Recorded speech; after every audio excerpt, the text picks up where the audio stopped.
এলাকায় মানুষ মারা যাওয়ার কিছুদিন পর পর মসজিদে মিষ্টি বিতরণ করে দোয়া চাওয়া হয়, এটা কতটুকু যৌক্তিক? এই মিষ্টি খাওয়া যাবে কিনা?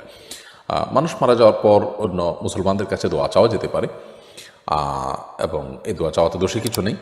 তবে মৃত মানুষের জন্য দোয়া করবে যারা, তাদেরকে আবার মিষ্টি দেওয়া, এটা মানে বাহ্যত পারিশ্রমিকের মতো মনে হয়, যদিও এটা অনেক সময় মানুষ খোলা মনেই দিয়ে থাকেন সকলের জন্য। তো এই জন্য সবচেয়ে উত্তম হয় যে দোয়া চাওয়া হোক, ঠিক আছে, কিন্তু এটার জন্য দোয়ার পরপরই খাবার দেওয়া বা বিনিময় সাদৃশ্য হয় এরকম কিছু না দিয়ে, বরং মিষ্টি হোক আর অন্য কোনো খাবার হোক, এগুলো গরিবদেরকে দেওয়া যেতে পারে মৃত ব্যক্তির তরফ থেকে। তাহলে এদিক দোয়া হলো, আবার এদিক থেকে দানও হলো।